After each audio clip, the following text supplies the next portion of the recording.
أشهد أن لا إله إلا الله وحده لا شريك له وأشهد أن محمدا عبده ورسوله أما بعد فأعوذ بالله من الشيطان الرجيم بسم الله الرحمن الرحيم الحمد لله رب العالمين الرحمن الرحيم مالك يوم الدين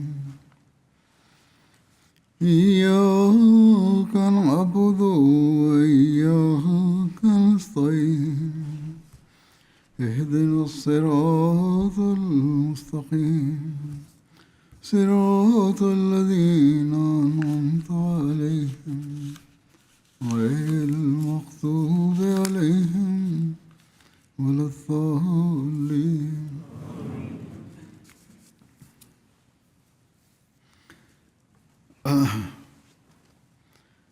మహాప్రవక్త సల్లల్లాహు అలైహి వసల్లం పవిత్ర జీవితంలోని వినయ విధేయతల గురించిన ప్రస్తావన జరుగుతుంది. ఈరోజు కూడా అదే ప్రస్తావన కొనసాగును. మహాప్రవక్త సల్లల్లాహు అలైహి వసల్లం వినయానికి ఉన్న ప్రమాణం ఎలాంటిది? చిన్న చిన్న విషయాల ఉదాహరణలు ఇస్తూ ఆయన దీనిని వ్యక్తపరిచేవారు. ఆ విధంగానే హజరత్ యహ్యా బిన్ అబీ కసీర్ నుండి ఒక కథనముంది. దైవ ప్రవక్త సల్లల్లాహు అలైహి వసల్లం ఇలా అన్నారు: నేను ఒక దాసుణ్ణి తినే విధంగానే, నేను ఒక దాసుడు తినే విధంగానే తింటాను, మరియు ఒక దాసుడు కూర్చునే విధంగానే కూర్చుంటాను. ఎందుకంటే నేను కూడా కేవలం ఒక దాసుణ్ణి మాత్రమే. అనగా నాయకులు, ధనికులలో ఉండే అహంకారం, గర్వం లేదా ఆడంబరాలు నాలో లేవు. ఇదే విధంగా మరొక కథనం ఉంది. హజరత్ అనస్ నుండి వచ్చిన ఈ కథనం ప్రకారం దైవ ప్రవక్త సల్లల్లాహు అలైహి వసల్లం వద్ద అజ్బా అనే పేరు గల ఒక ఒంటె ఉండేది. అది ఎంత వేగంగా పరిగెత్తేదంటే ఏ ఒంటె కూడా దానికంటే ముందుకు వెళ్ళలేకపోయేది. ఒకసారి ఒక గ్రామీణ వ్యక్తి తన యవ్వనంలో ఉన్న ఒంటెపై స్వారీ చేస్తూ వచ్చి పోటీలో ఆ ఒంటెను, అనగా అజ్బా కంటే ముందుకు తీసుకెళ్లాడు. ఇది చూసి ముస్లింలు చాలా అసంతృప్తికి లోనయ్యారు. అజ్బా వెనుకబడిపోవటం, ఆ వ్యక్తి ముందుకు వెళ్ళిపోవడం వారికి నచ్చలేదు. అది దైవ ప్రవక్త గారి ఒంటె కాబట్టి ఆ వ్యక్తి కనీసం దానిని ఆపుకోవాల్సింది అని వారు భావించారు. ఏదేమైనా ముస్లింల ఈ ప్రవర్తనను చూసి దైవ ప్రవక్త సల్లల్లాహు అలైహి వసల్లం ఇలా అన్నారు: ఈ ప్రపంచంలో దేనికైనా పైకి లేపినప్పుడు దాన్ని కిందకు దించడం కూడా అల్లా హక్కు. ఇందులో కోపగించుకోవలసిన విషయం ఏమీ లేదు. ఇది అల్లాహ్ తాలా చేసేదే. వస్తువులు పైకి వెళ్తాయి, అలాగే కిందకు కూడా వస్తాయి. సాధారణ ప్రజలైతే ఇలాంటి విషయాలలో అసూయకు లోనవుతారు. కానీ మహాప్రవక్త సల్లల్లాహు అలైహి వసల్లం సమక్షంలో ఎల్లప్పుడూ అల్లాహ్ తాలా ఉనికి మాత్రమే ఉండేది. ఆయన కేవలం దేవుని సర్వోన్నత్యాన్ని మాత్రమే ప్రపంచానికి చూపించాలనుకున్నారు. ఆయన ఎంతటి వినయంతో! ఇందులో కోపగించుకోవలసిన అవసరం ఏముంది? అస్సలు అవసరం లేదు. దీని ద్వారా అల్లాహ్ తాలా సర్వోన్నతత్వమే వ్యక్తమవుతోంది అని హితవు పలికారు. ఆ తర్వాత వినయానికి సంబంధించిన మరొక ఉదాహరణను హజరత్ ఉమర్ గారు ఇలా వివరిస్తున్నారు: నేను మహాప్రవక్త సల్లల్లాహు అలైహి వసల్లంను ఉమ్రా కొరకు అనుమతి కోరాను. ఆయన నాకు అనుమతి అనుగ్రహిస్తూ, ఓ నా సోదరా, నీ ప్రార్థనలో నన్ను మర్చిపోకు అని అన్నారు. హజరత్ ఉమర్ ఇట్లన్నారు: దైవ ప్రవక్త సల్లల్లాహు అలైహి వసల్లం పలికిన ఈ మాట నాకు ఎంత అమూల్యమైనదంటే, దీనికి బదులుగా నాకు ఈ ప్రపంచమంతా లభించినా కూడా నేను ఇంతలా సంతోషపడేవాడిని కాదు. మహాప్రవక్త సల్లల్లాహు అలైహి వసల్లంపై దురూదు పంపడాన్ని అల్లాహ్ తాలా అనివార్యం చేశాడు. ప్రార్థనల స్వీకరణకు కూడా అది ఎంతో అవసరమని పేర్కొన్నాడు. కానీ ఆయన వినయానికి ఉన్న ఉన్నతత్వం ఎలాంటిదంటే ఆయన తన ఒక అనుచరునితో నా కొరకు ప్రార్థించు అని కోరుతున్నారు. ఏ పని చేయడానికైనా మీరు అస్సలు సంకోచించేవారు కాదు. చిన్నదో పెద్దదో ఎలాంటి పనైనా సరే స్వయంగా చేసి ఇతరులకు చూపించడమే కాకుండా నేర్పించేవారు కూడా. ఆ విధంగానే ఒక కథనముంది. హజరత్ అబూ సయీద్ ఖుదరీ ఇలా వివరిస్తున్నారు. ఒకసారి దైవ ప్రవక్త సల్లల్లాహు అలైహి వసల్లం ఒక బాలుడి పక్క నుండి వెళ్తున్నారు. ఆ బాలుడు ఒక మేక చర్మాన్ని వలుస్తున్నాడు. అప్పుడు ప్రవక్త గారు అతనిని పక్కకు జరిపి, నువ్వు కొంచెం వెనక్కి జరుగు, నేను నీకు సరైన పద్ధతి చూపిస్తాను. ఎందుకంటే చర్మం వలవడంలో నీకు అంతగా నైపుణ్యం ఉన్నట్లు నాకు అనిపించడం లేదని అన్నారు. ఆ తర్వాత ఆయన తన చేతిని చర్మానికి మాంసానికి మధ్యలోకి చొప్పించి లోపలి వరకు తీసుకువెళ్లారు. ఎంతవరకంటే ఆయన చెయ్యి చంకభాగం వరకు లోపలికి వెళ్ళిపోయింది. ఆపై ఆయన ఇలా చెయ్యి, ఓ అబ్బాయి, ఈ విధంగా చర్మాన్ని వలవాలి అని చెప్పారు. ఆ రకంగా ఆయన ఆ బాలుడి పనితనంతటిని స్వయంగా చేయడమే కాకుండా అతనికి ఆ పనిని నేర్పించారు కూడా. ఆ తర్వాత ఇదే విధంగా ఎంతో వినయంతో ఇతరుల పనులు చేసి పెట్టడానికి సంబంధించిన మరొక కథనముంది. హజరత్ ఖబ్బాబ్ గారి కుమార్తె నుండి వచ్చిన కథనం ప్రకారం ఆమె మేకపాలు పిండడం కోసం లేదా మేకపాలు పిండవలసి వచ్చి దైవ ప్రవక్త సల్లల్లాహు అలైహి వసల్లం వద్దకు తీసుకువచ్చింది. అప్పుడు ప్రవక్త గారు ఆ మేకను కట్టివేసి దాని పాలు పిండినారు. ఆ పైన ఆయన ఆమెతో, నీవు నా వద్దకు ఒక పెద్ద పాత్రను తీసుకురా అని అన్నారు. ఆమె ఒక పాత్రను తీసుకొని రాగా ప్రవక్త గారు, కాదు, దీనికంటే పెద్ద పాత్రను తీసుకురా అని అన్నారు. ఆమె అలా వివరిస్తున్నారు. కాబట్టి నేను ఒక పెద్ద పాత్రను తీసుకొని వచ్చాను. అప్పుడు ఆయన అందులో పాలు పిండినారు. ఎంతవరకంటే ఆ పాత్ర నిండిపోయింది. ఆ తర్వాత ఆయన, దీనిని నువ్వు కూడా త్రాగు, నీ పొరుగువారికి కూడా త్రాగించమని చెప్పారు. ఖచ్చితంగా ప్రవక్త గారి ప్రార్థన శుభం వల్లే ఆ పాలు అసాధారణంగా పెరిగాయనే భావన మీకు కలిగి ఉంటుంది. అందుకే మీరు ఆమెతో ఈ శుభాన్ని మీతో పాటు ఇతరులకు కూడా పంచండని చెప్పారు. ఆ సమయంలో ఆ మేక నుండి సాధారణం కంటే రెట్టింపు పాలు పిండడం జరిగింది. సలాం చేయడం, సభలలో కూర్చోవడానికి సంబంధించిన విషయాలలో కూడా దైవ ప్రవక్త గారి వినయపూర్వకమైన వైఖరి, ఉన్నతమైన నైతిక ఉదాహరణలు కనిపిస్తాయి. ఆ విధంగానే ఒక కథనముంది. హజరత్ అనస్ బిన్ మాలిక్ ఇలా వివరించారు.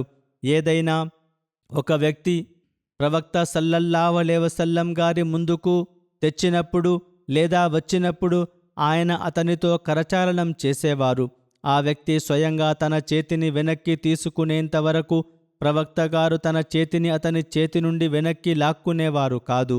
అలాగే ఆ వ్యక్తి స్వయంగా తన ముఖాన్ని తిప్పుకునేంత వరకు ప్రవక్త గారు తన పవిత్ర ముఖాన్ని అతని వైపు నుండి తిప్పుకునేవారు కాదు.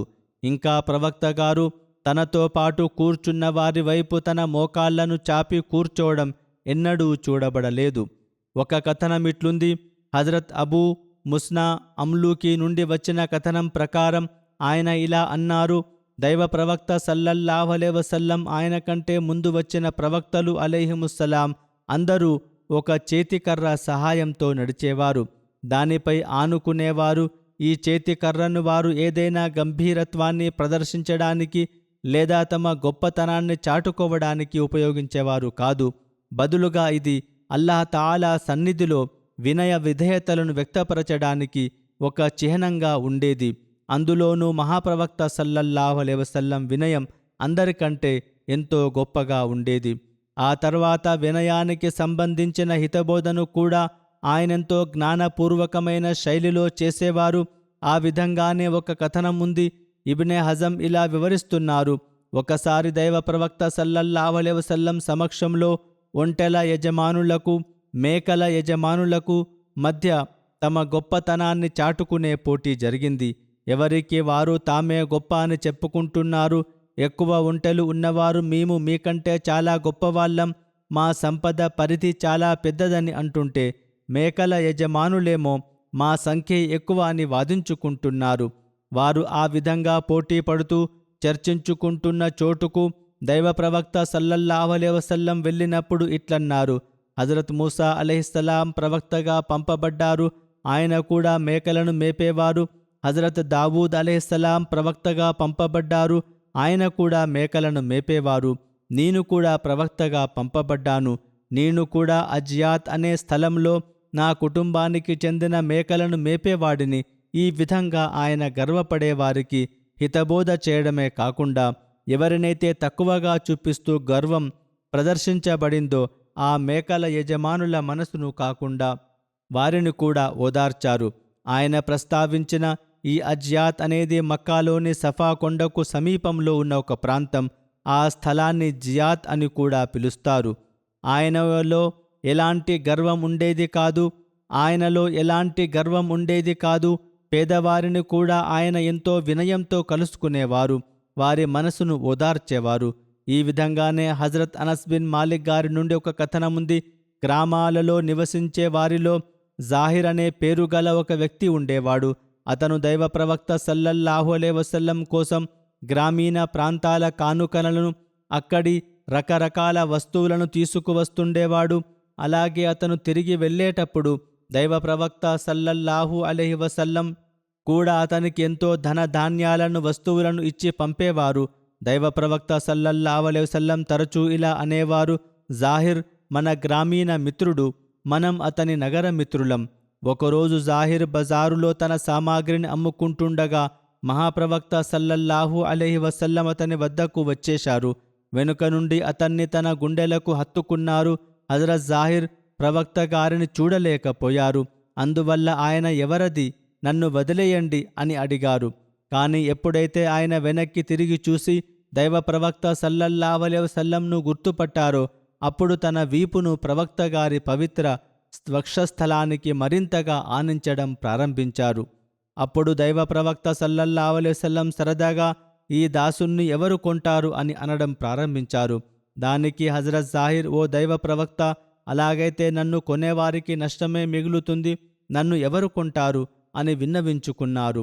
అప్పుడు మహాప్రవక్త సల్లల్లాహు అలైహి వసల్లం ఇలా అన్నారు: కానీ అల్లాహ్ దృష్టిలో నువ్వు నష్టపోయే సరుకువి కావు, లేదా అల్లాహ్ సన్నిధిలో నీవు ఎంతో విలువైన వాడివి అని అన్నారు.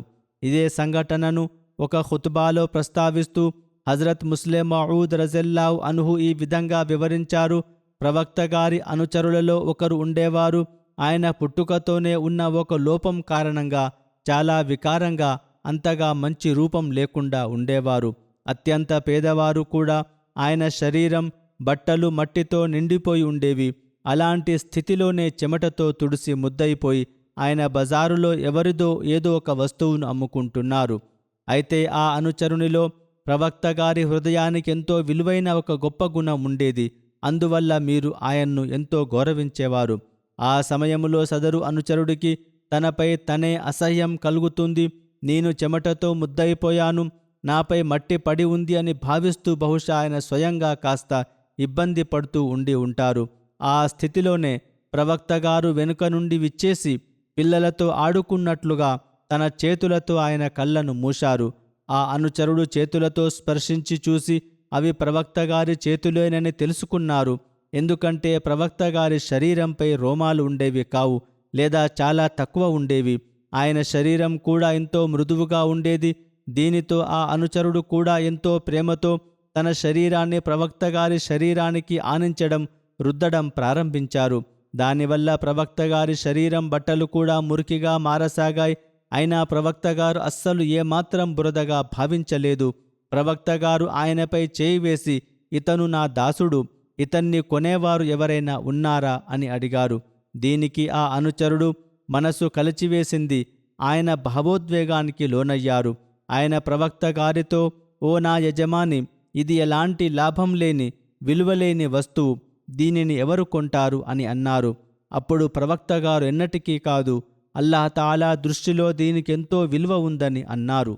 హజరత్ హసన్ బిన్ అలీ ప్రవక్త గారి ఉన్నతమైన నైతికతను, ప్రజలతో ఆయన ఎంతో వినయంగా ఆప్యాయంగా ప్రవర్తించే తీరును, అలాగే ఆయనకున్న గంభీరమైన వ్యక్తిత్వాన్ని వివరిస్తూ ఒకచోట ఇలా అన్నారు: నేను నా మేనమామ హింద్ బిన్ అబీ హాలాతో దైవ ప్రవక్త సల్లల్లాహు అలైహి వసల్లం పవిత్ర రూపురేఖల గురించి అడిగాను. ఆయన ప్రవక్త గారి రూపురేఖలను చాలా చక్కగా వర్ణించేవారు.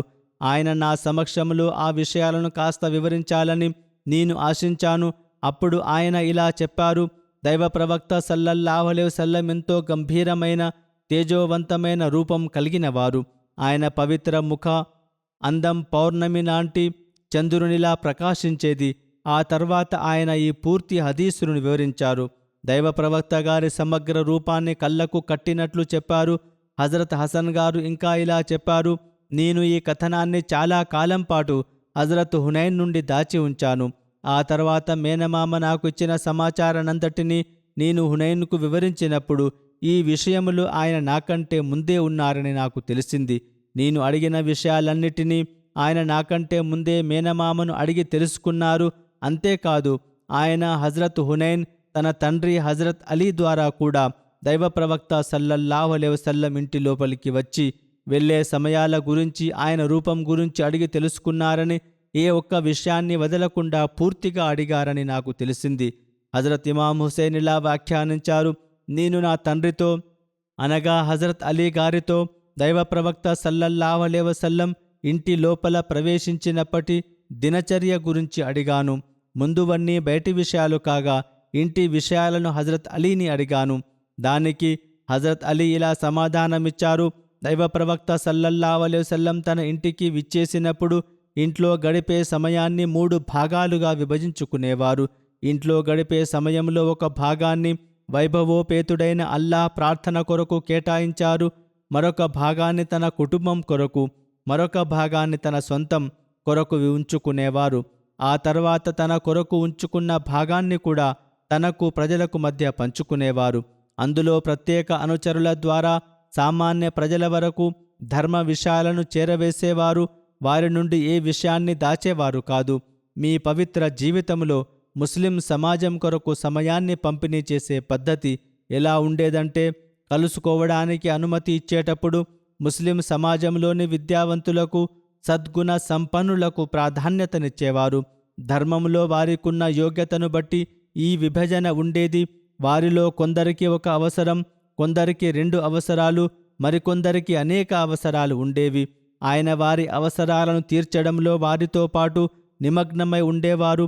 అలాగే వారి ప్రశ్నలకు సమాధానమిస్తూ వారిని ముస్లిం సమాజాన్ని సంస్కరించే పనులలో వారిని నిమగ్నం చేసేవారు. వారికి ఉపయోగపడే విషయాలను వారికి తెలియజేసేవారు. ఇంకా ఆయన ఇలా చెప్పేవారు: మీలో ఇక్కడ హాజరైన వారు ఇక్కడికి రాలేని వారికి ఈ విషయాలను చేరవేయండి. తన అవసరాన్ని నా వరకు స్వయంగా చేరువేసుకోలేని వ్యక్తి అవసరాన్ని నా వద్దకు తీసుకురండి. ఎందుకంటే ఎవరైతే తన అవసరాన్ని పాలకుడికి స్వయంగా విన్నవించుకునే శక్తి లేని ఒక వ్యక్తి అవసరాన్ని పాలకుడి వద్దకు చేరుస్తారో, అల్లాహ్ తాలా తీర్పు దినమున వారికి స్థిరత్వాన్ని ప్రసాదిస్తాడు. కాబట్టి ఇందులో వివిధ ప్రాంతాలలో నియమించబడిన ఉన్నతాధికారులకు కూడా ఒక గొప్ప పాఠముంది. అదేమిటంటే, వారు తమ పరిధిలోని అవసరార్థుల, బాధితుల విషయాలను కేంద్రానికి, పై అధికారులకు తప్పకుండా చేరవేయాలి. ప్రవక్త గారి సమక్షంలో కేవలం ఇలాంటి ఉపయోగకరమైన విషయాల గురించిన ప్రస్తావనే జరిగేది. ఇది తప్ప వేరే ఏ ఇతర వృధా మాటలను ఆయన అంగీకరించేవారు కాదు. ప్రజలు వారి వద్దకు జ్ఞానాన్ని కోరేవారిగా వచ్చారు. ఏదో ఒక లబ్ధిని పొందకుండా తిరిగి వెళ్ళేవారు కాదు. వారు వెళ్ళేటప్పుడు ఇతరులను మంచి వైపునకు నడిపించే మార్గదర్శకులుగా మారి బయటకు వెళ్ళేవారు. ఆ తర్వాత తాను చేసిన మరికొంత విచారణను హజరత్ ఇమాం హుసేన్ ఇలా వివరిస్తున్నారు: ఆపై నేను నా తండ్రితో దైవ ప్రవక్త సల్లల్లాహు అలైహి వసల్లం ఇల్లు వదిలి బయటకు వచ్చినప్పుడు ఆ సమయంలో ఆయన దినచర్య ఎలా ఉండేదో అడిగారు. దానికి హజరత్ అలీ ఇలా సమాధానమిచ్చారు: దైవ ప్రవక్త సల్లల్లాహు అలైహి వసల్లం ఉద్దేశపూర్వకమైన, బాధ్యతాయుతమైన మాట తప్ప మరేమీ మాట్లాడేవారు కాదు. ఆయన తన అనుచరుల హృదయాలను ఒకదానితో ఒకటి జోడించేవారు. వారిలో అసహ్యం కలగనిచ్చేవారు కాదు. ప్రతి సమాజంలోని గౌరవనీయుడైన వ్యక్తిని గౌరవించేవారు. అతనినే వారిపై నాయకుడిగా నియమించేవారు. ఆయన ప్రజలను కీడు పట్ల హెచ్చరించేవారు. వారి పట్ల అప్రమత్తంగా ఉండేవారు. అయితే అలా అప్రమత్తంగా ఉన్నప్పటికీ ఆయన చూపే చిరునవ్వులో గాని, ఆయనకున్న సత్ప్రవర్తనలో గాని ఎలాంటి లోటు రానిచ్చేవారు కాదు. అనగా ఎవరి గురించైనా ఏదైనా అనుమానం ఉంటే ఆయన హెచ్చరించేవారు. కానీ దానివల్ల ఆయన వైఖరిలో ఎలాంటి మార్పు వచ్చేది కాదు. బదులుగా ఆయన ప్రతి ఒక్కరితోనూ ఎంతో సత్ప్రవర్తనతోనే మెలిగేవారు. అవును, అప్రమత్తత అవసరమైన చోట అప్రమత్తంగానే ఉండేవారు. ఎందుకంటే సమాజంలో కలుసుకునే వారిలో కొందరు అనుమానాస్పద వ్యక్తులు కూడా ఉంటారు. ఆయన తన అనుచరులపై ఒక కన్నేసి ఉంచేవారు. ప్రజల ద్వారా ప్రజల పరిస్థితులను అడిగి తెలుసుకునేవారు. మంచి విషయాన్ని అభినందించేవారు, దానికి బలాన్నిచ్చేవారు. చెడు విషయం చెడును ఎత్తిచూపుతూ దాని ప్రభావాన్ని తుడిచిపెట్టేవారు. ఆయన ప్రతి విషయంలోనూ మధ్య మార్గాన్ని అవలంబించేవారు. ఆయన ప్రవర్తన పరస్పర విరుద్ధతలకు తావు లేకుండా ఉండేది. ప్రజలు ఎక్కడ అసమర్థులుగా మారిపోతారో లేదా అలసిపోతారో అని ఆయన ఎన్నడూ అజాగ్రత్తగా ఉండేవారు కాదు. ఆయన ప్రతి పరిస్థితిని ఎదుర్కోవడానికి ఎల్లప్పుడూ సిద్ధంగా ఉండేవారు. ఆయన తన హక్కుల పరిధి దాటి వెనుకబడి ఉండేవారు కాదు. అలాగే ఆ హక్కును మించి ముందుకు వెళ్ళేవారు కాదు. ఏదైతే సరైనదో అంతే పనిని ఆయన చేసేవారు. ప్రజలందరిలోనూ అత్యుత్తమైన వారే మీకు అత్యుత్తమ సమీపంలో ఉండేవారు. మీ దృష్టిలో అందరికంటే గొప్ప వ్యక్తి ఎవరంటే ఇతరుల మేలు కోరడంలో అందరికంటే ముందుండేవాడు. అలాగే ఆయన వద్ద అత్యున్నత స్థానాన్ని పొందే వ్యక్తి ఎవరంటే ఇతరులకు సానుభూతిని చూపడంలో, సహాయపడటంలో అందరికంటే శ్రేష్ఠుడిగా నిలిచేవాడు. ఎవరైతే ప్రజల పట్ల అమితమైన సానుభూతిని చూపిస్తూ వారికి సహాయపడటంలో అందరికంటే ముందుంటారో వారే ఆయన దృష్టిలో అత్యున్నతమైన స్థానాన్ని కలిగి ఉండేవారు. వారే ఆయనకు అత్యంత సమీపంలో ఉండేవారు. వారిని ఆయన ఎంతో ఇష్టపడేవారు. హజరత్ ఇమాం హుసేన్ ఇలా తెలిపారు: ఆ తర్వాత నేను దైవ ప్రవక్త సల్లల్లాహు అలైహి వసల్లం సభ గురించి అడిగాను. దానికి హజరత్ అలీ ఇలా సమాధానమిచ్చారు: ఆయన లేచినా కూర్చున్నా ఎల్లప్పుడూ దైవస్మరణ చేస్తూనే ఉండేవారు. ఆయన ఏదైనా ఒక సమూహం వద్దకు వెళ్ళినప్పుడు ఆ సభ ఎక్కడి వరకు ముగిసి ఉంటే అంటే ఎక్కడ స్థలం ఖాళీగా ఉంటే అక్కడే కూర్చునేవారు. ఇతరులకు కూడా ఇదే విధంగా చేయమని ఆదేశించేవారు. ఆయన తన సభలో కూర్చున్న ప్రతి ఒక్కరికి వారి హక్కును ఇచ్చేవారు, సముచిత గౌరవం ఇచ్చేవారు. ఆయన సభలోని ఏ ఒక్కరూ కూడా నాకంటే ఇతరులెవరో ఎక్కువ గౌరవాన్ని పొందుతున్నారని భావించే అవకాశం ఇచ్చేవారు కాదు. ఎవరైనా ఒక వ్యక్తి తన అవసరాన్ని విన్నవించుకోవడానికి ప్రవక్త గారి వద్దకు వచ్చి కూర్చుంటే ఆ వ్యక్తి స్వయంగా లేచి వెళ్ళిపోయేంత వరకు ప్రవక్త గారు ఓపికతో అతనితోనే ఉండేవారు. అలాగే ఎవరైనా తన అవసరాన్ని తీర్చమని ఆయన్ను కోరితే ఆయన దాన్ని తీర్చకుండా లేదా కనీసం మృదువుగా మాట్లాడకుండా వారిని వెనక్కి పంపేవారు కాదు. అంటే ఎవరైనా అవసరంతో వస్తే ఆయన ఏదో ఒకటి ఇచ్చేవారు. ఒకవేళ ఇవ్వలేని పరిస్థితి ఉంటే ఎంతో వినమ్రతతో సమాధానం చెప్పేవారు. ప్రవక్త గారి చిరునవ్వు, ఉదారత, సత్ప్రవర్తన అందరి కొరకు సమానంగా ఉండేవి. ఆయన వారి పట్ల ఒక తండ్రిలా వ్యవహరించేవారు. హక్కుల పరంగా ఆయన దృష్టిలో అందరూ సమానులే. ఆయన సభ జ్ఞానం, నిరాడంబరత, సహనం, నమ్మకత్వానికి నిలయంగా ఉండేది. ఆ సభలో ఎవరూ బిగ్గరగా అరిచేవారు కాదు. గౌరవించదగిన విషయాలకు ఎన్నడూ భంగం వాటిల్లేది కాదు. ఎవరి బలహీనతలను ఎత్తి చూపేవారు కాదు. అందరూ పరస్పరం సమానంగా ఉండేవారు. కేవలం దైవభీతి ఆధారంగానే ఒకరిపై ఒకరు శ్రేష్ఠతను కలిగి ఉండేవారు. ఈ రోజుల్లోనైతే ఒకరి బలహీనతలను ఒకరు మాట్లాడుకుంటారు. కానీ ప్రవక్త గారి సభలో అలా ఎన్నడూ జరగలేదు. వారంతా ఒకరితో ఒకరెంతో వినయంగా మెలిగేవారు. పెద్దలను గౌరవించేవారు, చిన్నవారిపై కరుణ చూపేవారు, అవసరార్థులకు ప్రాధాన్యతనిచ్చేవారు, అపరిచితుల పట్ల ప్రత్యేక శ్రద్ధ వహించేవారు. ఎవరైనా అపరిచితుడు వస్తే అతనికి ఏమీ ఇవ్వకుండా వదిలేయడం కాకుండా అతని అవసరాలను కూడా ఎంతో బాగా చూసుకునేవారు. హజరత్ అక్దస్ మసీహ్ మౌద్ అలైహిస్సలాం ఇలా వ్యాఖ్యానించారు: దేవుని సంకల్పంలో లీనమైపోయే ప్రజలు తమకు ఎలాంటి ఉన్నత స్థానాలు గాని నాయకత్వం గాని దక్కాలని ఆశించరు. వారు ఆ పదవుల కంటే ఏకాంతంగా ఉండటాన్ని, ఒంటరిగా దైవారాధన చేయడంలో లభించే మధురానుభూతిని పొందడాన్ని ఎక్కువగా ఇష్టపడతారు. అయినప్పటికీ దైవమే వారిని మానవాళి సంక్షేమం కొరకు బలవంతంగా లాక్కొచ్చి లోకానికి వెల్లడిస్తాడు. వారిని ప్రవక్తలుగా పంపుతాడు. మన దైవ ప్రవక్త సల్లల్లాహు అలైహి వసల్లం కూడా ప్రవక్త పదవికి ముందు గుహలోనే గడిపేవారు. తన గురించి ఎవరికీ తెలియకూడదని భావించేవారు. కానీ చివరికి అల్లాహ్ తాలానే ఆయన్ను బయటకు తీసుకువచ్చి ప్రపంచ మార్గదర్శకత్వ బాధ్యతను ఆయన భుజస్కంధాలపై ఉంచాడు. దైవ ప్రవక్త సల్లల్లాహు అలైహి వసల్లం వద్దకు వేలాది మంది కవులు వచ్చి ఆయన్ను కీర్తిస్తూ కవితలు చదివేవారు. అయితే దైవ ప్రవక్త సల్లల్లాహు అలైహి వసల్లం ఆ ప్రశంసలకు పొంగిపోయేవారని భావించే హృదయం శపించబడినదే అవుతుంది. ఆయన ఆ పొగడ్తలను ఒక చచ్చిన పురుగులాగా భావించేవారు. నిజమైన ప్రశంస అనేది దేవుడు ఆకాశం నుండి చేసేదే. ఈ ప్రజలు దేవునిపై ఉన్న వ్యక్తిగత ప్రేమలో మునిగిపోయి ఉంటారు. వారికి ప్రపంచం చేసే భజనలు లేదా స్తుతి పాఠాలతో ఎటువంటి సంబంధము ఉండదు. కాబట్టి ఈ ఆధ్యాత్మిక స్థానం ఎలాంటిదంటే అల్లాహ్ స్వయంగా ఆకాశం సింహాసనం నుండి వారిని ప్రశంసిస్తాడు, కీర్తిస్తాడు. ఆ తర్వాత హజరత్ అక్దస్ మసీహే మౌద్ అలైహిస్సలాం ఇలా వ్యాఖ్యానించారు: ఒక క్రైస్తవుడు మన దైవ ప్రవక్త సల్లల్లాహు అలైహి వసల్లం వద్దకు వచ్చాడు. ప్రవక్త గారు అతనికి ఎంతో ఆతిథ్యం ఇచ్చి చాలా బాగా చూసుకున్నారు. అతను బాగా ఆకలితో ఉన్నాడు. అందువల్ల ప్రవక్త గారు అతని కడుపు నిండేలా బాగా తినిపించారు. రాత్రిపూట పడుకోవడానికి తన సొంత రగ్గును అతనికి అనుగ్రహించారు. అతను పడుకున్నాక రాత్రివేళ అతనికి చాలా తీవ్రంగా విరేచనాలు అయ్యాయి. అతను వాటిని ఆపుకోలేక ఆ రగ్గులోనే చేసేశాడు. ఉదయం కాగానే నా పరిస్థితిని చూసి వారు అసహించుకుంటారని అతను భావించాడు. ఆ అవమాన భారంతో సిగ్గుతో అతను ఎవరికీ చెప్పకుండా అక్కడి నుండి వెళ్ళిపోయాడు. ఉదయాన్నే ప్రజలు అది చూసి ప్రవక్త గారితో ఆ క్రైస్తవుడు రగ్గును పాడు చేసి వెళ్ళాడు, దాని నిండా విరేచనాలు ఉన్నాయని విన్నవించుకున్నారు. అప్పుడు ప్రవక్త గారు ఆ రగ్గును నాకివ్వండి, నేనే దాన్ని శుభ్రం చేస్తానని అన్నారు. దానికి ప్రజలు, ప్రవక్త, మీరు ఎందుకు శ్రమపడతారు? ఇక్కడ మేము ఉన్నాము కదా, మేమే శుభ్రం చేస్తామని అన్నారు. కాని దైవ ప్రవక్త సల్లల్లాహు అలైహి వసల్లం అతను నా అతిథి, కావున ఈ పని చేయాల్సింది నేనే అని అంటూ స్వయంగా లేచి నీళ్లు తెప్పించుకుని ఆ రగ్గును కడగడం ప్రారంభించారు. ఎంతో వినయంతో ఆ అతిథి చేసిన మురికిని ఆయనే శుభ్రం చేశారు. ఆ క్రైస్తవుడు దాదాపు సుమారు 2 మైళ్ళ దూరం వెళ్ళిన తర్వాత తన వద్ద ఉన్న బంగారు సిలువను మంచంపైనే మర్చిపోయినట్లు గుర్తుకు వచ్చింది. అందుకోసం అతను వెనక్కి తిరిగి వచ్చాడు. వచ్చి చూడగా ప్రవక్త గారు స్వయంగా ఆ రగ్గుపై ఉన్న తన మలాన్ని కడుగుతున్నారు. అది చూసి అతను ఎంతో పశ్చాత్తాపపడ్డాడు. ఒకవేళ నా స్థానంలో నా వద్దే ఇలాంటిది జరిగి ఉంటే నేను కూడా దీన్ని ఎన్నడూ కడిగేవాడిని కాను అని అనుకున్నాడు. ఇంతటి నిరాడంబరత, ఇంతటి వినయమున్న వ్యక్తి ఖచ్చితంగా దేవుని తరపున పంపబడిన వాడే అయి ఉంటాడని అతను గ్రహించాడు.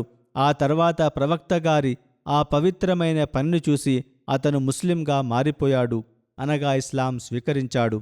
దైవ ప్రవక్త సల్లల్లాహు అలైహి వసల్లంపై మొట్టమొదటి దైవవాణి అవతరించిన ఆ సమయంలో కూడా ఆయనలో వినయ విధేయతలే వ్యక్తమవుతాయి. హజరత్ ముస్లిం మౌద్ రజల్లాహు అన్హు హిరా గుహ సంఘటనను వివరిస్తూ ఇలా సెలవిస్తున్నారు: మొట్టమొదటి దైవవాణి హిరా గుహలోనే అవతరించింది. అప్పుడు జిబ్రాయిల్ అలైహిస్సలాం దైవ ప్రవక్త సల్లల్లాహు అలైహి వసల్లం నాకు కనిపించి ఇక్రా అంటే చదువు అని చెప్పారు. దానికి సమాధానంగా దైవ ప్రవక్త సల్లల్లాహు అలైహి వసల్లం మా అన బికారీన్ అనగా నాకు చదవడం రాదని అన్నారు. దీని అర్థం ఏమిటంటే ఈ భారీ బాధ్యతను నాపై మోపకండి, ఎందుకంటే ఆ సమయంలో ప్రవక్త గారి ముందు చదవడానికి ఎలాంటి పుస్తకము ఉంచబడలేదు. జిబ్రాయిల్ ఏది చెబితే దాన్ని ప్రవక్త గారు నోటితో పలకవలసి ఉంది. దాన్ని ఆయన పలకగలరు కూడా. అయినప్పటికీ ప్రవక్త గారు ఎంతో వినయాన్ని వ్యక్తపరిచారు. కానీ అల్లాహ్ తాలా ఈ కార్యం కొరకు ప్రవక్త గారిని ఎన్నుకున్నాడు కాబట్టి పదే పదే చదువని చెప్పడం జరిగింది. చివరికి 3వసారి చెప్పినప్పుడు ప్రవక్త గారు చదివారు. ఆ తర్వాత దేవదూత ఇక్రా బిస్మి రబ్బికల్లజీ ఖలక్ అనగా చదువు సృష్టించిన నీ ప్రభునామంతో అనే సూక్తిని చదివించి నేర్పించాడు. ఈ విధంగా ఈ సంఘటన గురించిన మరొక ప్రస్తావనలో హజరత్ ముస్లిం మౌద్ రజల్లాహు అన్హు తన విశ్లేషణ తఫ్సీరే కబీర్లో బహుశా అల్ కౌసర్ అధ్యాయ విశ్లేషణలో ఇలా వ్రాశారు: ఆయనపై దైవవాణి అవతరించినప్పుడు ఆయన అసాధారణమైన వినయాన్ని ప్రదర్శించారు. సాధారణంగా ఇతర వ్యక్తులకు ఏదైనా దైవిక సందేశం లేదా కల వస్తే వారు పరుగు పరుగున ఇతరుల వద్దకు వెళ్ళి నాకు ఈ దైవవాణి అందింది, ఈ కల వచ్చిందని చెప్పుకుంటారు. కానీ ఆయన వద్దకు సాక్షాత్తు జిబ్రాయిల్ విచ్చేసి ఇక్రా అని అన్నప్పుడు ఆయన మాత్రం మా అన బికారీన్ అని అన్నారు. ఆయన 3 సార్లు ఇదే మాట అన్నారు. కానీ ఎప్పుడైతే అల్లాహ్ తాలా తరపు నుండి దీనిపై పట్టుబట్టడం జరుగుతోందని ఆయన గ్రహించారో అప్పుడు దైవాజ్ఞను శిరసా వహించారు. అది ఎంతటి ధైర్యంతో అంటే హజరత్ మూసా అలైహిస్సలాం వలె, ఓ నా ప్రభువు, నాకు తోడుగా మరొక భాగస్వామిని ఇవ్వు అని ఆయన అడగలేదు. బదులుగా ఒంటరిగానే ఆ భారీ బాధ్యతను తన భుజాలపైకెత్తుకున్నారు. సహాయం కొరకే తోడును కోరలేదు. హజరత్ ముస్లిమౌద్ రజల్లాహు అన్హు ఆయన వినయానికి సంబంధించిన మరొక ఉదాహరణను ఇలా వివరిస్తున్నారు. ఒకరోజు ఒక అన్సారీ అనుచరుడు అనారోగ్యానికి గురయ్యారు. ఆయన అతనిని పరామర్శించడానికి విచ్చేశారు. ఆయన తిరిగి వెళ్ళేటప్పుడు ఆ అన్సారీ ఆయనకు స్వారీ కొరకు ఒక గుర్రాన్ని ఇచ్చి తన కుమారుడితో ఇలా అన్నారు: నువ్వు దైవ ప్రవక్త సల్లల్లాహు అలైహి వసల్లంతో పాటు వెళ్ళు. ప్రయాణంలో తోడుగా ఉండడానికి మరొక వ్యక్తిని వెతుక్కోవడం ప్రవక్త గారికి ఇబ్బంది కావచ్చు. అలాగే తిరిగి వచ్చేటప్పుడు ఆ గుర్రాన్ని కూడా వెనక్కి తీసుకురా. అయితే కొద్దిసేపటికే అతని కుమారుడు తిరిగి ఇంటికి వచ్చేశాడు. తండ్రి తన కొడుకును చూసి, రక్షణగా ఉండటానికి, గుర్రం బెదరకుండా చూసుకోవడానికి నిన్ను ప్రవక్త గారితో పాటు పంపాను కదా, మరి నువ్వు ఇప్పుడే వెనక్కి వచ్చేశావేంటి అని అడిగారు. దానికి కొడుకు ఇలా సమాధానమిచ్చాడు: నేను అశక్తుడిని అయ్యాను. నాకు వేరే మార్గం లేకపోయింది. దైవ ప్రవక్త సల్లల్లాహు అలైహి వసల్లం బయటకు విచ్చేసినప్పుడు నాతో నువ్వు కూడా గుర్రంపై నా వెనుక కూర్చో అని అన్నారు. దానికి నేను, ఓ దైవ ప్రవక్త, అంతటి అపచారానికి నేను ఒడిగట్టలేనని విన్నవించుకున్నాను. అప్పుడు ప్రవక్త గారు, అలాగైతే నువ్వు కాలినడకన నడవడం, నేను గుర్రంపై స్వారీ చేయడం నా వల్ల కూడా భరించడం సాధ్యం కాదు. అయితే నువ్వు కూడా నాతో పాటు గుర్రంపై కూర్చో, లేదా తిరిగి ఇంటికి వెళ్ళిపో అని చెప్పారు. కాబట్టి ఆ కుమారుడు ఇలా అన్నాడు: నేను వెనక్కి తిరిగి రావడమే శ్రేయస్కరమని భావించి వచ్చేశాను. ఆ విధంగా దైవ ప్రవక్త సల్లల్లాహు అలైహి వసల్లం ఆ గుర్రంపై ఒంటరిగానే వెళ్ళిపోయారు. ఒక కథనం ఇట్లు ఉంది. హజరత్ అబ్దుల్లా ఇలా వివరించారు: దైవ ప్రవక్త సల్లల్లాహు అలైహి వసల్లం ఒక చాపపై పడుకున్నారు. ఆయన నిద్ర లేచినప్పుడు ఆ చాప గీతల గుర్తులు ఆయన పక్కటెముకలపై పడి ఉన్నాయి. అప్పుడు మేము, ఓ దైవ ప్రవక్త, మేము మీ కొరకు ఒక మెత్తటి పరుపును తయారు చేస్తే బాగుంటుంది కదా అని విన్నవించుకున్నాము. దానికి ఆయన, నాకు ఈ ప్రపంచంతో ఏ సంబంధం ఉంది? నా పరిస్థితి కేవలం ఒక చెట్టు నీడన కాసేపు ఆగి ఆ తర్వాత దాన్ని వదిలి తన దారిన తాను వెళ్ళిపోయే ఒక ప్రయాణికుడు లాంటిది అని బదులిచ్చారు. సహీ బుఖారీలో హజరత్ ఉమర్ గారికి సంబంధించిన ఒక కథనం ఉంది. ఆయన ఇలా వివరిస్తున్నారు: నేను ఒకసారి దైవ ప్రవక్త సల్లల్లాహు అలైహి వసల్లం సేవలో హాజరయ్యాను. ఆయన తన మేడ గదిలో విచ్చేసి ఉన్నారు. ఆ సమయంలో ఆయన ఒక చాప పైన పడుకుని ఉన్నారు. ఆయనకు ఒక చాపకు మధ్యలో మరే ఇతర పరుపు లేదు.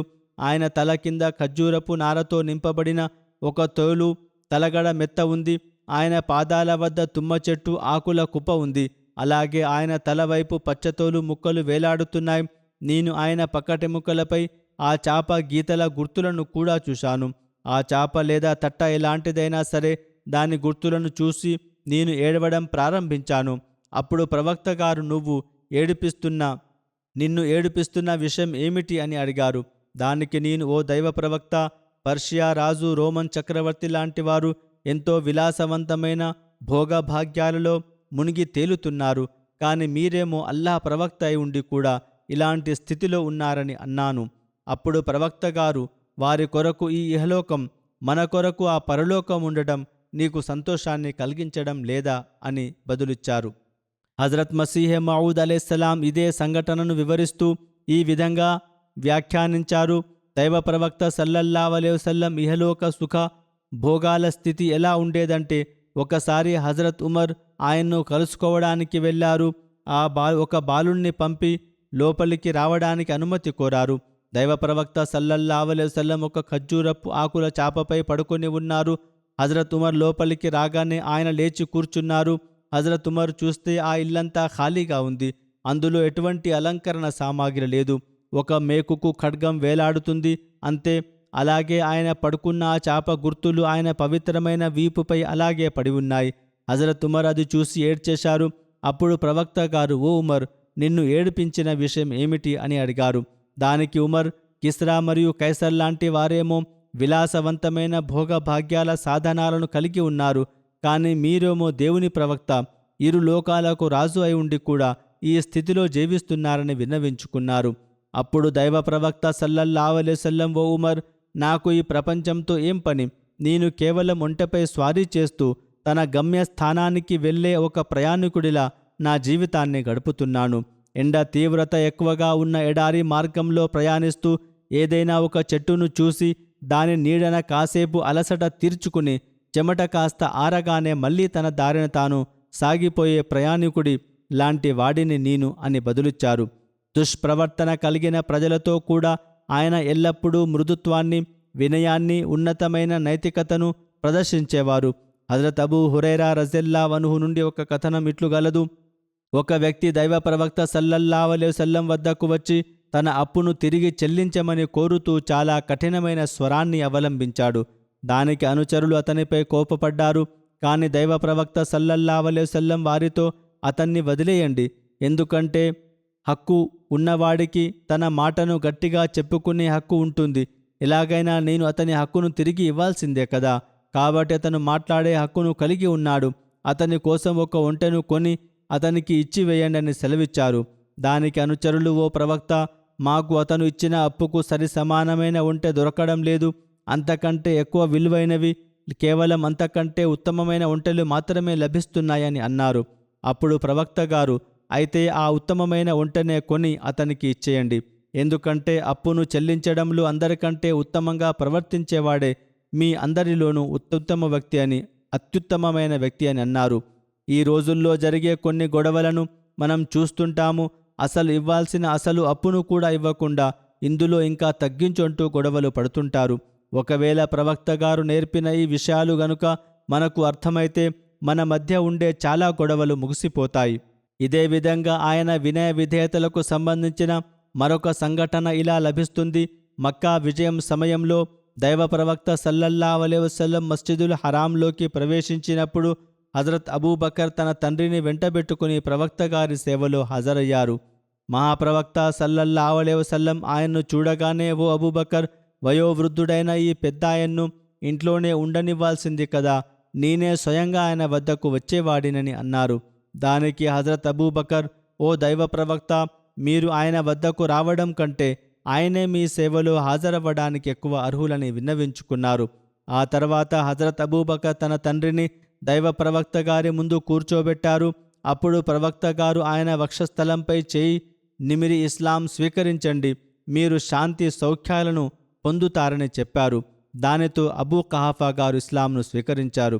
ఇదే విధంగా ఇంట్లో సాదాసీదా జీవితాన్ని గడపడం గురించి హజరత్ హసన్ గారి ద్వారా ఒక కథనం ఇలా ఉంది. దైవ ప్రవక్త సల్లల్లాహు అలైహి వసల్లం ఇంటి తలుపులు అందరి కొరకు ఎల్లప్పుడూ తెరిచే ఉండేవి. ఆయన కొరకు ఎలాంటి ద్వార పాలకుడు కాపలా ఉండేవాడు కాదు. అలాగే ఆయన కొరకు ఉదయం సాయంత్రం పెద్ద పెద్ద పాత్రలలో రకరకాల రాజభోగాల వంటి ఉత్తమ వంటకాలేమీ వడ్డించబడేవి కావు. దైవ ప్రవక్త సల్లల్లాహు అలైహి వసల్లంను ఎవరు కలుసుకోవాలని ఆశించినా వారు ఎంతో సులభంగా ఆయన్ను కలుసుకోవడానికి వీలుండేది. ఆయన నేలపైనే కూర్చుని వారు ఆయన భోజనాన్ని కూడా నేలపైనే ఉంచుకునేవారు. ఎంతో సాదాసీదా మొరటు బట్టలను ధరించేవారు. గాడిదపై స్వారీ చేసేవారు. అలాగే ఇతరులను కూడా తన స్వారీ వెనుక కూర్చోబెట్టుకునేవారు. భోజనం చేసిన తర్వాత పాత్రలో ఏమీ వృధా పోకుండా తన వేళ్లను నాకేవారు, అంటే శుభ్రం చేసుకునేవారు. వేళ్లను నాకడం గురించి బుఖారీ షరీఫ్లో కూడా ఒక హదీసు ఉంది. దైవ ప్రవక్త సల్లల్లాహు అలైహి వసల్లం ఇలా ప్రవచించారు: భోజనం ముగిసిన తర్వాత చేతులను తుడుచుకోవడానికి లేదా కడుక్కోవడానికి ముందే తన వేళ్లను నాకి శుభ్రం చేసుకోవాలి. ఈ విధంగా వేళ్లను నాకడం అనే విషయంపై బుఖారీ విశ్లేషణలో హజరత్ జైనుల్ ఆబిదీన్ వలీవుల్లా షా గారు ఒక చోట రాస్తూ హజరత్ సయ్యద్ డాక్టర్ మీర్ మొహమ్మద్ ఇస్మాయిల్ గారి వివరణను ఇలా పేర్కొన్నారు: పరిశోధకులందరి అనుభవంలోకి వచ్చిన వైద్యులందరూ ఏకీభవించిన విషయమేమనగా, మనిషి చేతి వేళ్లలో ఒక ప్రత్యేకమైన స్పర్శ శక్తి దాగి ఉంది. ఉదాహరణకు, మనం ఏదైనా ఒక వస్త్రం మెత్తదనాన్ని, మృదుత్వాన్ని పరీక్షించాలనుకుంటే చేతి వేళ్లతో తాకడం ద్వారా తప్ప కేవలం శరీరం ద్వారా దాని మెత్తదనాన్ని సరిగ్గా అంచనా వేయలేము. నిజానికి స్పర్శ శక్తి శరీరమంతటా ఉంటుంది, కానీ చేతితో కాకుండా ఉదాహరణకు కాలితో ఆ మెత్తదనాన్ని అంచనా వేయాలనుకుంటే మనం పూర్తిగా విజయం సాధించలేము. అవును, చేతికి ప్రత్యేకంగా వేళ్లను మాత్రమే పరిమితమైన ఒక రకమైన విశిష్ట విద్యుత్ ప్రభావం ఉంటుంది. అంతేకాదు, ఏకాగ్రతకు మూలమైన వంటి చూపుతో చేతి వేళ్లకు ఒక ప్రత్యేక సంబంధం ఉంది. అందువల్లనే ఇతరులపై ఏకాగ్రతను కలిపే సాధకులు, మెస్మరిజం చేసేవారు, తాము ఎవరినైతే ప్రభావితం చేయాలనుకుంటున్నారో వారి వేళ్ల వైపు ఎక్కువ దృష్టి సారిస్తారు. ఈ విధంగా ఆ వ్యక్తి తమ వేళ్ల ద్వారా కంటి చూపు ప్రభావాలను, మిస్మరిజం ప్రభావాలను ఆశించిన రీతిలో చూపగలుగుతారు. తమ ఉద్దేశంలో విజయం సాధిస్తారు. ఇదే విధంగా చేత్తో తయారు చేసే మందులు కూడా ఎక్కువ ప్రయోజనాన్ని చేకూరుస్తాయి. ఈ రోజుల్లోనైతే ప్రతి వస్తువు మిషన్ల ద్వారానే తయారవుతుంది. కానీ ఆ కాలంలో డాక్టర్లు, హకీంలు కూడా ఇదే మాట చెప్పేవారు. డాక్టర్ ఇస్మాయిల్ గారు బాగా చదువుకున్న సర్జన్ మరియు డాక్టర్. ఏది ఏమైనప్పటికీ మిషన్ల ద్వారా తయారయ్యే మందుల కంటే చేత్తో తయారు చేసే మందులే ఎక్కువ ప్రయోజనాన్ని కలిగిస్తాయని ఆయన చెప్పేవారు. కాబట్టి ఇదే సూత్రం ప్రకారం మనిషి భోజనం చేసేటప్పుడు వేళ్లతో ముద్ద నోటికి అందించిన ప్రతిసారి అతని దృష్టి ఆ వేళ్ల చివర్లపై పడుతుంది. భోజనం ముగిసిన తర్వాత నీళ్లతో చేతులు కడుక్కోవడానికి లేదా గుడ్డతో తుడుచుకోవడానికి ముందే వేళ్లను నాకడం వల్ల ఆ వేళ్లకు అంటుకుని ఉన్న జిడ్డు, ఆహార పదార్థం నేరుగా మనిషి కడుపులోకి చేరుతుందని స్పష్టమవుతోంది. ఇది జీర్ణక్రియ ప్రక్రియకు బలాన్ని చేకూరుస్తుంది. ఆహారం త్వరగా జీర్ణమవడానికి సహాయపడుతుంది. ఇది ఒక కాలంలోని డాక్టర్లు, హకీంల అభిప్రాయం. ఈ రోజుల్లో బహుశా డాక్టర్లు దీనికి విరుద్ధంగా చెప్పవచ్చు. కానీ ఏది ఏమైనప్పటికీ భోజనం చేసిన తర్వాత చేతికి అంటుకుని ఉన్న ఆహారాన్ని నాకి శుభ్రం చేసుకోవడంలో ప్రయోజనమే ఉందని దైవ ప్రవక్త సల్లల్లాహు అలైహి వసల్లం సూచించారు. బుఖారీ షరీఫ్ కథనంలో ఇలా ఉంది: ఫలా యంస యదహు హత్తా యల్కహ ఔ యుల్కాహ, అనగా తన చేతులను నాకకముందే లేదా ఇతరుల చేత నాకించకముందే వాటిని తుడుచుకోకూడదు. వ్యాఖ్యాతలు ఇతరుల చేత నాకించడమనే విషయానికి సంబంధించి ఇలా వ్రాశారు. దీని అర్థం ఏమిటంటే, తన సేవకుడి చేతగాని, తన కుమారుడి చేతగాని, లేదా తన వేళ్లను తానే నాకడానికి అసహించుకునే వ్యక్తి చేతగాని, అసహించుకోని వ్యక్తి చేతగాని నాకించడం అని. అయితే స్వయంగా భోజనం చేసిన వ్యక్తికి అలా చేయాల్సిన అవసరం ఏముంది? అతనే స్వయంగా తన వేళ్లను నాకవచ్చు కదా. అందువల్ల వ్యాఖ్యానాలు వ్రాసేవారు కొన్నిసార్లు విషయాన్ని ఎక్కడో వేరే చోటుకి తీసుకువెళుతుంటారు. ఏది ఏమైనప్పటికీ నువ్వు నా వేళ్లను నాకొని మరొక వ్యక్తికి చెప్పడం అనేది ఎంత మాత్రం సమంజసం కాదు. ఇది మానవ గౌరవ మర్యాదలకు విరుద్ధంగా అనిపిస్తుంది. కాబట్టి ఆ హదీసు అసలు ఉద్దేశం ఖచ్చితంగా ఇది కావచ్చు. అనగా మనిషి భోజనం ముగిసిన తర్వాత తన వేళ్లను తానే స్వయంగా నాకి శుభ్రం చేసుకోవాలి. అలాగే తన అధీనంలో ఉన్న వారికి, తన పెంపకంలో ఉన్న వారికి కూడా దైవ ప్రవక్త సల్లల్లాహు అలైహి వసల్లం ఈ ఆదేశంలో దాగి ఉన్న ఆరోగ్యపరమైన ప్రయోజనాలను, ఇతర ఉద్దేశాలను పొందేలా ఎవరి వేళ్లను వారే నాకి శుభ్రం చేసుకోవాలని నేర్పించవలెను. మస్జిదులో ఊడవడం, తుడవడం, శుభ్రం చేయడం వంటి పనులను కూడా వారు సల్లల్లాహు అలైహి వసల్లం ఎన్నడూ తక్కువగా భావించలేదు. హజరత్ యాకూబ్ బిన్ జైద్ గారుండి ఒక కథనం ఇలా ఉంది: దైవ ప్రవక్త సల్లల్లాహు అలైహి వసల్లం మస్జిదులోకి వచ్చే ధూళి దుమ్మును ఒక కర్ర సహాయంతో శుభ్రం చేసేవారు. దీని అర్థం ఏమిటంటే, ఆ కర్ర చివర ఏదైనా గుడ్డను కట్టి దానితో దుమ్ము దులపడం లేదా తుడవడం చేసేవారని కావచ్చు. హజరత్ అబూ హురైరా ఇలా వివరించారు: ఒకసారి జిబ్రాయిల్ అలైహిస్సలాం ప్రవక్త సల్లల్లాహు అలైహి వసల్లం వద్ద కూర్చొని ఉన్నారు. అప్పుడు ప్రవక్త గారు ఆకాశం వైపు చూడగా ఒక దేవదూత కిందకు దిగుతూ కనిపించాడు. జిబ్రాయిల్ ఆ దేవదూత తన సృష్టించబడిన రోజు నుండి ఈ క్షణం వరకెన్నడూ భూమిపైకి దిగలేదు, ఇదే మొదటిసారి అని చెప్పారు. ఆ దేవదూత కిందికి దిగి వచ్చి, ఓ ముహమ్మద్ సల్లల్లాహు అలైహి వసల్లం, మీ ప్రభు నన్ను మీ వద్దకు పంపాడు. నేను మిమ్మల్ని ఒక రాజు వంటి ప్రవక్తను చేయాలా లేదా ఒక దాసుడైన ప్రవక్తను చేయాలా అని అల్లాహ్ తాలా అడుగుతున్నాడని పలికాడు. అప్పుడు జిబ్రాయిల్, ఓ ముహమ్మద్, మీ ప్రభువు కొరకు వినయాన్ని అవలంబించండి అని అన్నారు. దానికి ప్రవక్త సల్లల్లాహు అలైహి వసల్లం, లేదు, నన్ను ఒక దాసుడైన ప్రవక్తగానే పంపమని చెప్పు అని సెలవిచ్చారు. నిజానికిది ప్రవక్త గారి స్వభావంలోనే ఉంది. ఒకవేళ జిబ్రాయిల్ చెప్పకపోయినా ప్రవక్త గారు ఇదే మాట అనేవారు. ఆయన ఎల్లప్పుడూ ఇదే విషయాన్ని బోధించారు. తనను అనుసరించే వారికి కూడా నేను కేవలం దేవుని మానవ ప్రవక్తనని చెప్పారు. ఏదేమైనప్పటికీ కథనం ఉద్దేశం ఏమిటంటే, ఆ సందర్భం వచ్చినప్పుడు ప్రవక్త గారు ఎంతో వినయంతో, నేను రాజు వంటి ప్రవక్తను కావాలని అనుకోవడం లేదు, నేను అల్లాహ్ దాసుణ్ణి, ఒక సామాన్య మానవుణ్ణి, అతని ప్రవక్తను కావాలని కోరుకుంటున్నానని స్పష్టం చేశారు. మన ఇస్లామీ మూల ప్రమాణమైన కలిమాలో కూడా ఇదే విషయం ప్రస్తావించబడింది. ఒక నిజమైన ముస్లిం ఎంతటి వినయ విధేయతలను కలిగి ఉండాలి?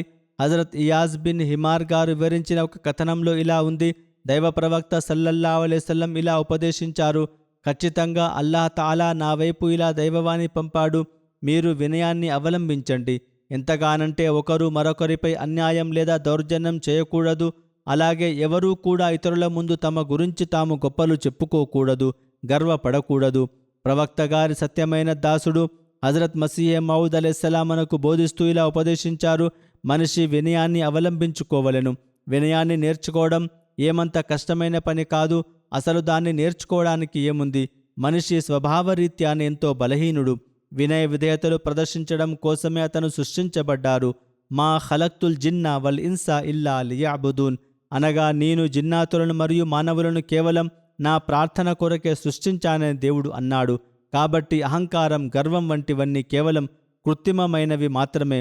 ఒకవేళ మనిషి ఆ కృత్రిమత్వాన్ని గనుక తొలగించుకుంటే అతను అసలు స్వభావంలో కేవలం వినయం మాత్రమే కనిపిస్తుంది. మనకు బోధిస్తూ దైవ ప్రవక్త సల్లల్లాహు అలైహి వసల్లం వినయపూర్వకమైన ఉన్నత స్థానాన్ని వివరిస్తూ హజరత్ మసీహే మౌద్ అలైహిస్సలాం ఒక చోట ఇట్లన్నారు: అల్లాహ్ తాలా ఎంతో దయామయుడు, కరుణామయుడు. అతడు అన్ని విధాలా మానవుణ్ణి పోషిస్తాడు, అతనిపై కరుణ చూపుతాడు. ఆ కరుణ వల్లే అతడు తన ద్వారా నియమించబడిన ప్రవక్తలను, దూతలను ఈ లోకంలోకి పంపుతాడు. తద్వారా వారు ఈ ప్రపంచ ప్రజలను పాపభరితమైన జీవితం నుండి విముక్తులను చేస్తాడు. కానీ అహంకారం అనేది చాలా ప్రమాదకరమైన వ్యాధి. ఏ మనిషిలోనైతే ఇది జనిస్తుందో అతనికి అది ఆధ్యాత్మిక మరణం వంటిది. ఈ అహంకారం అనే వ్యాధి హత్య కంటే ఎక్కువ ప్రమాదకరమైనదని నేను ఖచ్చితంగా నమ్ముతున్నాను. అహంకారి అయిన మానవుడు శైతాను సోదరుడిగా మారిపోతాడు. ఎందుకంటే అహంకారం వల్లే శైతాన్ అవమానానికి, హీనస్థితికి గురయ్యాడు. అందువల్ల ఒక విశ్వాసికి ఉండవలసిన ముఖ్య లక్షణం అతనిలో అహంకారం ఉండకూడదు. బదులుగా అతనిలో వినయం, విధేయత, నమ్రత నిండి ఉండాలి.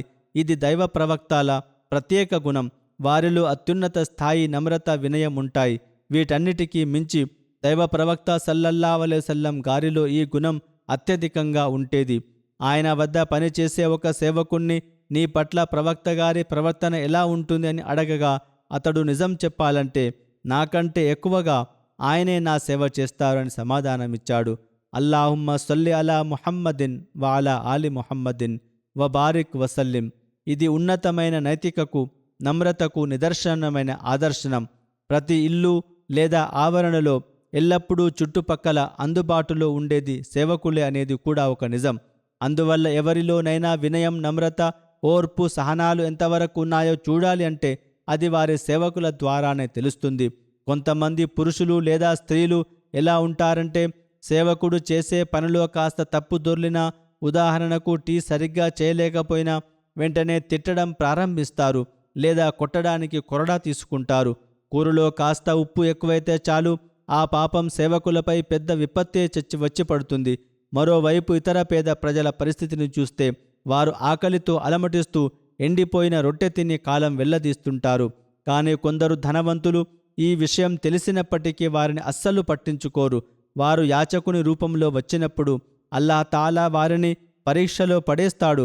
అవును, పేదవాడు ధనవంతుడి వద్దకు యాచన కోసం వచ్చినప్పుడు దేవుడు ఆ ధనవంతుణ్ణి పరీక్షకు గురిచేస్తున్నాడని అర్థం. కాబట్టి వారి అవసరాలను తీర్చడంలోనే నిజమైన పుణ్యముంది. అల్లాహ్ తాలా ప్రతి చిన్న అణువుకు సృష్టికర్త. అతనితో ఎవరూ పోటీ పడలేరు. ఈ పేదలతో ప్రవర్తించే విధానాన్ని బట్టే ఒక మనిషిలో దైవభీతి, నిష్ఠాపరత ఎంతవరకు ఉందో లేదా ఎంతటి నిర్దయ హృదయుడు అర్థం చేసుకోవచ్చు. దైవభీతి ఎంత ఉందో అనేది పేదలతో ప్రవర్తించే తీరును బట్టి తెలుస్తుంది. కానీ ధనవంతులతో మంచిగా ప్రవర్తించడం వల్ల అస్సలు తెలియదు. అల్లాహ్ తాలా మనకు దైవ ప్రవక్త సల్లల్లాహు అలైహి వసల్లం బోధనలను, ఆయన సున్నతును అనుసరిస్తూ వినయ విధేయతల మార్గాలను అవలంబించే భాగ్యాన్ని ప్రసాదించుగాక. నమాజ్ ముగిసిన తర్వాత నేను ఒక పరోక్ష అంత్యక్రియల నమాజ్ కూడా చదివిస్తాను. అది విహాడీ, ప్రస్తుతం కరాచీ నివాసి గౌరవనీయులైన మలిక్ దావూద్ మెహమూద్ గారు. వీరు మొహమ్మద్ ఇసాక్ గారి కుమారులు. వీరిది గత కొన్ని రోజుల క్రితం ఆయన మృతి చెందారు. ఇన్నా లిల్లాహి వ ఇన్నా ఇలైహి రాజిఊన్. అల్లాహ్ తాలా అనుగ్రహం వల్ల ఆయన మూసి అనగా వసియత్ చేశారు. ఆయన తాతగారైన మొహమ్మద్ దీన్ గారు సియాల్కోట్ జిల్లాలోని బర్తావాలా గ్రామానికి చెందినవారు. ఆయన 1914లో హజరత్ ఖలీఫతుల్ మసీహ్ సానీ గారి చేతుల మీదుగా బయత్ చేశారు. ఆ తర్వాత ఈ మలిక్ దావూద్ గారికి స్థానిక స్థాయిలో సదర్ జమాత్గా, సెక్రటరీ మాల్గా, అన్సారుల్లా సంస్థలో కూడా సేవలు అందించే భాగ్యం లభించింది. ఆయన కుటుంబ సభ్యులలో 3 కుమార్తెలు, 4 కుమారులున్నారు. వారి కుమారులలో ఒకరైన మొహమ్మద్ అక్మల్ గారు మురబ్బీ సిల్సిలాగా గెంబియాలో సేవలందించే భాగ్యాన్ని పొందుతున్నారు. ఆయన అక్కడ సేవా రంగంలో ఉండటం వల్ల తన తండ్రి అంత్యక్రియలలో పాల్గొనలేకపోయారు. మురబ్బీ గారైన ఈ అక్మల్ గారే ఇలా వ్రాశారు: నాన్నగారు చాలా సంతోషకరమైన స్వభావం కలవారు. ఎప్పుడూ నవ్వుతూ ఉల్లాసంగా ఉండేవారు. ఆయనకు తబ్లీగ్ చేయడం అంటే చాలా ఇష్టం. సింధులోని తన పొలాలకు వెళ్ళినప్పుడు కూడా అక్కడ తబ్లీగ్ చేయడానికి ఏదో ఒక నెపం వెతుక్కునేవారు. ప్రజలకు సందేశాన్ని అందించేవారు. పాకిస్తాన్లో అహ్మదీలకు వ్యతిరేకంగా కఠినమైన చట్టం పాస్ అయ్యేంత వరకు ఆయన సదా తనతో పాటు పాంప్లెట్లను ఉంచుకునేవారు. నిరంతరం తబ్లీగ్ చేసేవారు. దీనివల్ల చాలామంది ప్రజలను ప్రభావితం చేశారు. ఆయన గొప్ప అతిథి ప్రియులు. కేంద్రం నుండి వచ్చే అతిథులైనా లేదా మరెవరైనా సరే అందరికెంతో ఆదరంగా ఆతిథ్యం ఇచ్చేవారు. జమాత్ నమాజ్ సెంటర్ ఏర్పడేంత వరకు ఆయన తన ఇంట్లోనే నమాజ్ సెంటర్ను ఏర్పాటు చేసి బాజమాత్ నమాజుల నిర్వహణకు ఏర్పాటు చేసేవారు. ఫజర్ నమాజ్ తర్వాత ఎంతో గంభీరమైన పెద్ద స్వరంతో పవిత్ర ఖురాన్ పారాయణం చేసేవారు. ఆయన ఏర్పాటు చేసిన సెంటర్కు ఇతర జమాతుల నుండి కూడా ప్రజలు జుమా నమాజ్ చదువుకోవడానికి వచ్చేవారు. ఆయన తన పొలాలకు వెళ్ళినప్పుడు నేను నా పొలాలోని ప్రతి మూలకు వెళ్ళి నఫిల్ నమాజ్ చదువుతాను. ఆ కారణంగానే అల్లాహ్ నా పంటలలో ఎంతో శుభం ప్రసాదిస్తాడు మరియు ఇతరుల కంటే రెట్టింపు పంట పండుతుందని చెప్పేవారు. ఇదే విధంగా తన గ్రామంలో ఆయన నిర్మించిన ఇంటిని జమాత్ కొరకే ఇచ్చేయాలని భావించారు. ఈ ఇల్లు పూర్తిగా జమాత్కు చెందాలని, ఇది ఒక జమాత్ కేంద్రంగా మారాలని నేను కోరుకుంటున్నానని తన పిల్లలతో చెప్పారు. ఆ తర్వాత ఆయన ఆ ఇంటిని జమాత్కు అప్పగించారు కూడా. ఆతిథ్యం ఇవ్వడం ఆయనలోని ఒక ప్రముఖమైన సద్గుణం. ప్రజలకు సేవ చేయడం, జమాత్ పట్ల సంపూర్ణ విధేయత కలిగి ఉండడం, క్రమం తప్పకుండా ఖుతుబాలు వినడం ఆయన ప్రత్యేక లక్షణాలు. అల్లాహ్ తాలా ఆయనకు పాప క్షమాపణ ప్రసాదించి కరుణించుగాక.